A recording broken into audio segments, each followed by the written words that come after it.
Hello friends, कैसे हैं आप लोग। आज मैं ज़्यादा आप लोगों का टाइम नहीं लूँगी, सीधे मैं अपना टॉपिक पर आ जा रही हूँ।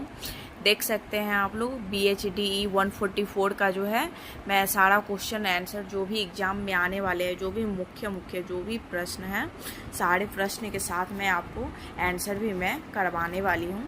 तो फ्रेंड्स, आप लोग जो है दिल थाम करके बैठ जाइए, क्योंकि मैं जो हूँ आज दूसरा नंबर पहला का जो है आज क्वेश्चन के साथ साथ मैं आंसर भी करवाने वाली हूँ। जो लोग मेरे जो चैनल पर नए हैं तो लाइक शेयर सब्सक्राइब करके जाइएगा। और फ्रेंड्स, डेली का डेली जो है आपका न्यू अपडेट पाने के लिए, डेली आपका जो है पढ़ाई का मतलब सारे ब्लॉग आते रहने के लिए आप लोग जो है बेल आइकन का दबाना भूलिएगा मत। तो फ्रेंड्स, बिना टाइम गवाए चलिए अब क्वेश्चन का स्टार्ट करते हैं। तो देख सकते हैं आप लोग, दिवसावसान का समय मेघमय आसमान से उतर रही है, वह संध्या सुंदरी पड़ी सी धीरे धीरे धीरे। तिरिमांचल में चंचलता को नहीं आभास, मधुर मधुर है दोनों उसके आधार, किंतु गंभीर नहीं है उनमें हास विलास। देख सकते हैं आप लोग, जब ये एक बार पॉइंट बाय पॉइंट जो आप पढ़िएगा तभी आपको समझ में आ जाएगा। तो आप पहले आंसर देने से पहले जो है सारा आप लोग क्वेश्चन अच्छी तरह से पढ़ लीजिएगा। तो फ्रेंड्स, एक बार फिर जो है हम स्टार्ट करेंगे। पहले इसको फिर से क्वेश्चन पढ़ेंगे। दिवसावसान का समय मेघमय आसमान से उतर रही है, वह संध्या सुंदरी पड़ी सी धीरे धीरे धीरे। त्रिमांचल में चंचलता का नहीं कोई आभास, मधुर मधुर है दोनों उसके आधार, किंतु गंभीर नहीं है उनमें हास विलास। तो ये जो है हमारा पंक्ति हुई, इसका जो है आंसर आपको मैं बताई थी। आपको क्वेश्चन के साथ साथ मैं पूरा आंसर भी बताऊंगी। तो फ्रेंड्स, चलिए उत्तर लिख करके संदर्भ और प्रसंग इसमें ब्लैक पेन से देंगे। और ये जो है ली गई है प्रसिद्ध कविता जो है निराला जी का संध्या सुंदरी से ली गई है। तो फ्रेंड्स, ऐसे लिखेंगे, संध्या सुंदरी निराला की एक प्रसिद्ध कविता है, इसका प्रकाशन साप्ताहिक पत्रिका मतवाला में हुआ था। संध्या सुंदरी निराला की जो है एक प्रसिद्ध कविता है, इसका प्रकाशन साप्ताहिक पत्रिका मतवाला में हुआ था। पहले के समय में जो है साप्ताहिक पत्रिका आता था जो सप्ताह में एक बार आता था, बस इसी में प्रकाशन मतलब इसकी प्रकाशन जो है साप्ताहिक पत्रिका मतवाला में हुआ था। बाद में यह कविता परिमल 1929 में संकलित हुई। समझ सकते हैं आप लोग, यह कविता परिमल जो है 1929 में संकलित हुई। इस कविता में निराला ने शाम की सुंदरता का वर्णन किया है। इस कविता में जो है निराला जो है कवि का नाम है, कवि जी है। तो उन्होंने जो है बाद में ये कविता परिमल 1929 में संकलित हुई। इस कविता में निराला ने शाम की सुंदरता का वर्णन किया था। शाम का सुंदरता का जो है वर्णन किया है निराला जी। इसके मुख्य विशेषता यह है कि इसमें शाम को एक सुंदरी के रूप में ढाला गया है। प्रकृति में मनुष्य को देखने में प्रवृत्ति छायावाद की मुख्य विशेषता है। इस लिहाज से संध्या सुंदरी छायावाद की एक प्रतिनिधि कविता है। ये जो छायावाद जो है प्रकृति में मनुष्य के देखने की प्रवृत्ति जो है छायावाद की मुख्य विशेषता है। इस लिहाज से संध्या सुंदरी छायावाद की एक प्रतिनिधि कविता है। तो फ्रेंड्स, छायावादी जो हुई ये एक प्रतिनिधि कविता है। संदर्भ को खत्म करके अब हम लिखेंगे यहाँ पर व्याख्या। अब इसके बाद में जो व्याख्या में देखिए क्या बोल रहे हैं निराला जी। दिन समाप्ति की तरफ चल पड़ा है, आसमान बादलों से भरा है, ऐसा लग रहा है कि मेघालय आसमान में संध्या धरती पर धीरे धीरे उतर रही है। उसकी उतरना इतना सुंदर लग रहा है मानो वह संध्या की एक सुंदरी की तरह हो, आसमान से धरती पर उसका सौंदर्यपूर्ण तरीका से उतरना ऐसा आभास दे रहा है मानो कोई परी उतर रही हो। उसके आंचल का रंग अंधेरे से रंग मिलता जुलता, या फिर कुछ यूं कहो कि शाम का अंधेरा ही उसका आंचल है। संध्या सुंदरी के त्रिमांचल में किसी तरह चंचलता या गति का आभास नहीं हो रहा है। आशय है कि शाम के समय हवा बिल्कुल रुकी हुई है और अंधेरा धीरे धीरे गहरा रहा है। उसका संध्या सुंदरी का आगमन पूरी तरह से निःशब्द है। यह संध्या चूंकि सुंदरी है इसलिए उसके दोनों होठ निश्चित रूप से मधुर है, किंतु उसमें गंभीरता भरी है। उनमें एक अभी किसी भी तरह का हंसी का सुंदर विलास प्रकट नहीं हो रहा है। ये निराला जी बोले हुए हैं, दिन समाप्ति की तरफ चल पड़ा है, आसमान बादलों से भरा है, ऐसा लग रहा है कि मेघालय आसमान से संध्या धरती पर धीरे धीरे उतर रही हो। ऐसा उतरना इतना सुंदर लग रहा है मानो वह संध्या सुंदरी एक तरह सुंदरी की तरह आसमान से धरती पर उसका सौंदर्य पूर्ण तरीके से उतरना है ऐसा आभास दे रहा है। मानो कोई परी सी उतर रही हो। उसके आंचल रंग अंधेरे से एक मिलता जुलता युग कहो तो शाम की तरह अंधेरा उसका आंचल है। संध्या सुंदरी के त्रिमांचल के किसी तरह की चंचलता या गति का आभास नहीं हो रहा है। आशा यह है कि शाम के समय हवा बिल्कुल गति या आभास नहीं हो रहा है। आशा यह है कि शाम के समय हवा बिल्कुल रुकी हुई है और अंधेरा धीरे धीरे गहरा रहा है और संध्या सुंदरी के आगमन पूरी तरह से निःशब्द है। यह संध्या सुंदरी चूंकि सुंदरी है इसलिए दोनों होठ निश्चित रूप से मधुर है, किंतु उसमें गंभीरता भरी है। उसमें अभी किसी तरह से हंसी का सुंदर विलास प्रकट नहीं हो रहा है।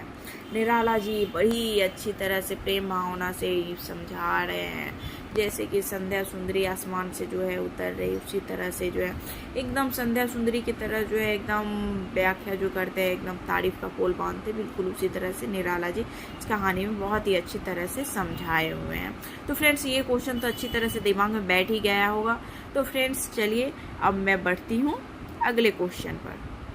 तो क्या आप लोगों को ये संध्या सुंदरी पंक्ति जो है समझ में आ गया है कि नहीं? जोर से बोलिए। ठीक है, तो बढ़ते हैं आगे।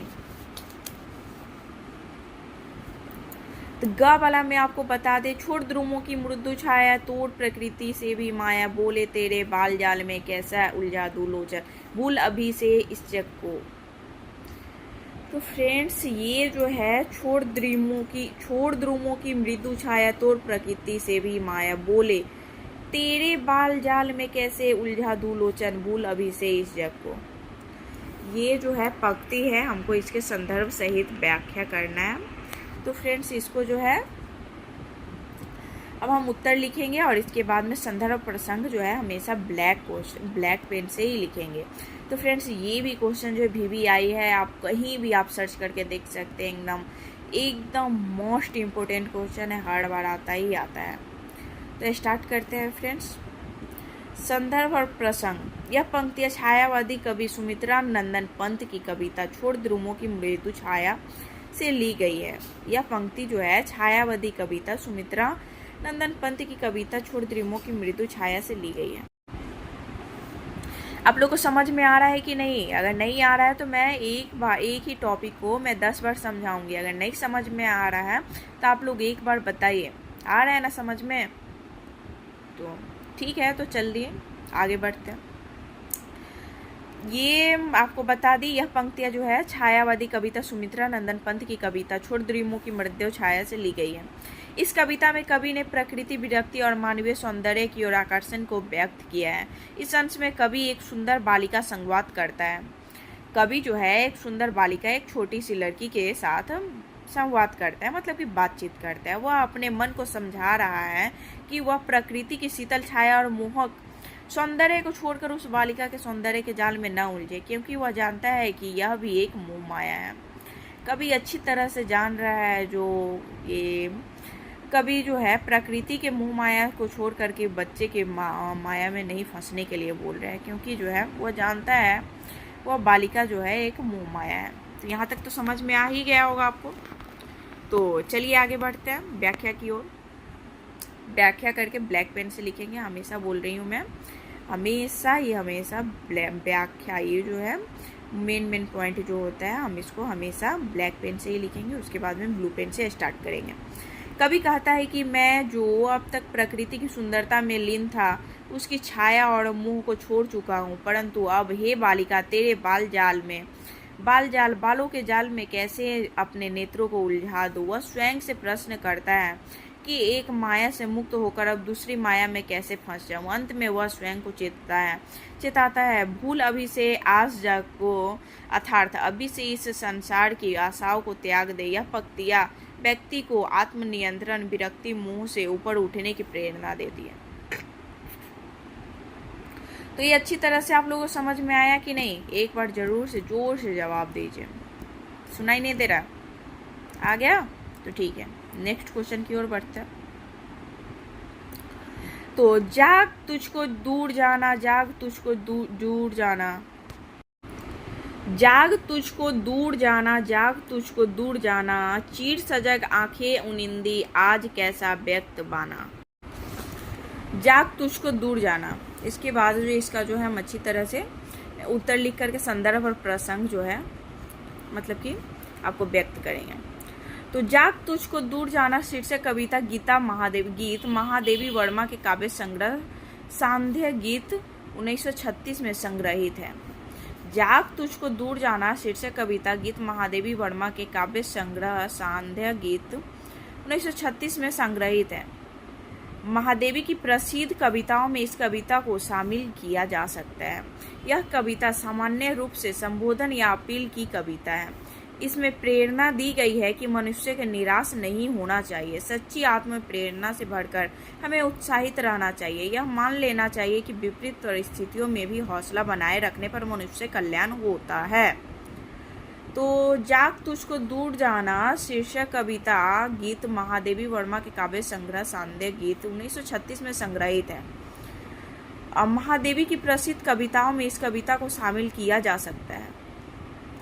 यह कविता सामान्य रूप से संबोधन या अपील की कविता है। इसमें प्रेरणा दी गई है कि मनुष्य निराश नहीं होना चाहिए। सच्ची आत्म प्रेरणा से भरकर हमें उत्साहित रहना चाहिए। मान लेना चाहिए कि विपरीत परिस्थितियों में भी हौसला बनाए रखने पर मनुष्य का कल्याण होता है। ये नहीं जो थोड़ा सा मुश्किल आया तो हम हौसला तोड़ देंगे, इससे नहीं होता है। हमें कितने विपरीत से विपरीत मतलब इस समय में भी हमें हौसला नहीं तोड़ना चाहिए। ये कवि बोल रही है महादेवी वर्मा। व्याख्या की ओर अब आगे बढ़ते हैं।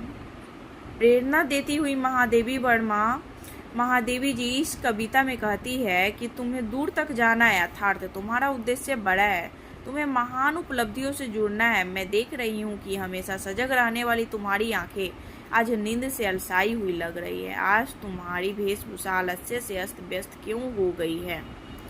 महादेवी वर्मा जी का कहना है, इस कविता में कहती है कि तुम्हें दूर जाना है, अर्थात तुम्हारा उद्देश्य बड़ा है, तुम अभी हार नहीं मान सकते, तुम्हें महान उपलब्धियों से जुड़ना है, तुम पीछे नहीं मुड़ सकते। मैं देख रही हूँ कि हमेशा सजग रहने वाली तुम्हारे आंखें आज नींद से अलसाई हुई है। लग रहा है आज तुम्हारी वेशभूषा आलस्य से अस्त व्यस्त क्यों हो रही है। महादेवी वर्मा बोल रही है तुम्हें इतने हार नहीं मानना है। मुश्किल आएगी, मुश्किल आएगी, मुश्किल तो आना ही है, आएगी, लेकिन तुमको हार नहीं मानना है। मुश्किल से हार जिंदगी में नहीं मान सकते हो तुम कभी भी। तुमको आगे बढ़ते जाना है। जो तुम्हारा आँख जो है हमेशा सजग रहने वाला था, वो आँख में अलसाई हुई है। आज तुम्हारी वेशभूषा आलस्य से अस्त व्यस्त क्यों हो रही है। जाग तुझको दूर जाना अच्छी तरह से तो समझ में आ ही गया होगा आप लोगों को। नहीं आया होगा तो आप लोग जरूर बताइए। मैं इतनी अच्छी तरह से समझा देती हूँ, लेकिन फिर भी आप लोग को जो है कुछ भी आप लोग को अगर मन में संचय होगा तो आप लोग जरूर बताइएगा। फिर से मैं समझाऊंगी इस टॉपिक को, फिर से मैं आप लोगों के सामने रखूंगी।